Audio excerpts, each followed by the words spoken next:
Jeg hedder Karina Dickelmann, arbejder her i Fællesskabets Hus på nogle timer i løbet af ugen.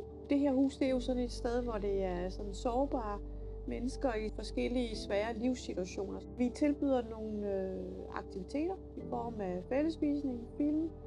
Det kan være kreative aktiviteter. Det kan være bare det at være sammen.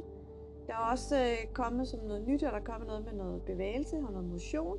Sådan så at vi sådan i fællesskab kommer ud og kan bevæge os et eller andet sted ude i naturen. Så har vi også i Fællesskabets Hus, der har vi også madbanken, som er en del af aktiviteten. Og madbanken, det er den, der henter overskudsmad ud fra de lokale butikker. Men der kan man være med til at afhente maden, eller man kan være med til at sørge for, at det mad, der bliver hentet ind til huset, at det bliver uddelt igen til borgere, der står i kø 3 gange om ugen. I mit arbejde i Kirkens Korshær, som jeg har været i cirka 2 års tid, der er det også mennesker, som der kommer ind fra gaden, som der også er i nogle livssituationer, hvor det er svært for dem at være i. Men det hele det handler om, både i det her og i mit job, det er det der med at møde mennesker og møde dem, hvor de er, og skabe nogle relationer og skabe noget tryghed. Jeg er opvokset med 2 forskellige stedfædre, alkoholmisbrug indeni, og da jeg så selv voksede op, altså bliver jeg misbrugt af min morbror 4 gange på en nat, hvor han siger til mig, at hvis du siger det til nogen, skal jeg halsen over på dig. Det resulterede så i, at jeg røg jo familiepleje og alt muligt. Jeg virkelig begyndt som med alkohol. Jeg blev dranker, drak 35 bajer om dagen og en halv plads brændvin. Og det var ikke nok, så begyndte jeg på hash. Så derfra, så var det bare druk hele tiden. Så mødte jeg min kone i 1995, som ændrede hele min tilværelse. Altså, jeg blev næsten clean, kan man sige. I 2015, der begyndte jeg så at drikke igen, efter et 8 år, hvor jeg ikke havde drukket noget som helst. Og så var jeg ved at tage mit eget liv, ved at hænge mig selv, ved at kvæle mig selv. Røg ind og ud af psykiatrien i Slagelse. Til sidst, der hun siger til mig, Kim, hvis du stopper, så er det slut. Og jeg valgte så at tage i misbrugscenteret i Tåstrup og blev clean, og har været det i 5 år nu.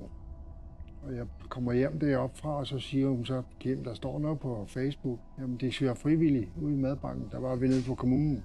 Så det kan du godt glemme, det er lort, det gider simpelthen ikke. Hun skrev så til Karina og aftalte den tid, hun skulle komme ud. Så begyndte hun at dele mad ud og sådan noget, og jeg fik lov til at sidde på en stol og folde papkasser og sådan noget ud. Jeg har altid fået at vide, du kan ikke en skid. Du kan ikke få kørekort. Du kan ikke få dit og dat. Når man går med, har fået det at vide igennem hele sin barndom og hele sin voksenliv, næsten det meste af sin voksenliv, så tror man ikke på sig selv mere. Så siger Karina og Kim, hvad med at komme ud og dele nummer ud? Der stod vel 80-90 mennesker derude. Nej, det var jeg sgu da ikke rigtig meget for. Så siger Karina, ved du hvad, Kim, jeg synes, du skal gøre det, fordi du kan godt. Og hun blev ved med at gå bagved mig hele tiden og sige, Kim, du kan godt, du kan godt. Det her fællesskab hernede, det er og Karina og Michael, der har hjulpet. Så jeg har faktisk fået det super godt i dag. Det har reddet mig i hvert fald for mange ting i hvert fald, og det har også reddet mit ægteskab, ikke? Den kommune, jeg kom fra, de tog mig ikke rigtig seriøst og hjalp mig ikke, som de burde gøre. Så jeg kom ud i noget skidt og kom ind og sidde, og min familie var så flyttet her til Sjælland. Og så havde jeg så også valgt at flytte til Sjælland, da jeg kom ud og sidde. Jeg startede hernede, fordi at det var frivilligt, og det var ikke, hvor at jeg skal presses ud i en situation, hvor at jeg ikke kan håndtere det. Der hernede er det sådan stille og roligt, så hvis man har brug for en pause, så kan man tage en pause. Jeg har social angst, så det der med at starte nye steder, det er meget svært for mig. Jeg startede i caféen, og så efter hånden, så kom jeg med ind i uddelingen også, og var derinde. Når jeg er hernede, så føler jeg ikke så meget, at jeg har min angst. Jeg kalder det skjold, jeg tager på, når jeg kommer ned. Så kan jeg snakke med alle. Hvis jeg ikke kommer hernede, så havde jeg jo ikke noget til at stå op til. Jeg synes, det er rart, at jeg kan komme hernede. Vi er ikke et system, hvor man bliver sådan målt på, hvem man er, hvor meget man kan udføre, hvor godt man gør det. Det er jo ikke det, der er det vigtige i det her hus. Det er jo det der med, at man kan være i det her fællesskab, hvor der er plads til tryghed, og der er plads til, at man kan være, som man er. Det skal give mening i, at man selvfølgelig også kommer her, man kan se, at man kan bruge det her fællesskab til noget også samtidig.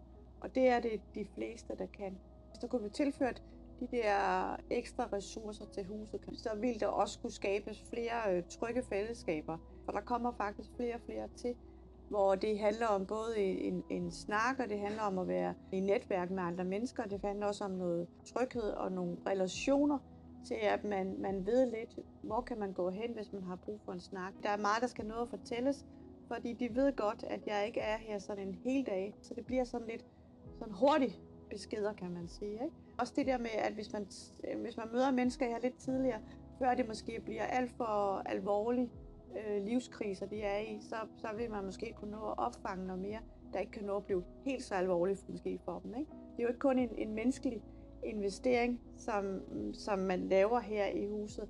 Det er jo også en investering i ens trivsel, men både i forebyggelse, og så man netop får det der sådan stærkere samfund, at mennesker bliver mødt, hvor de nu er lige her nu.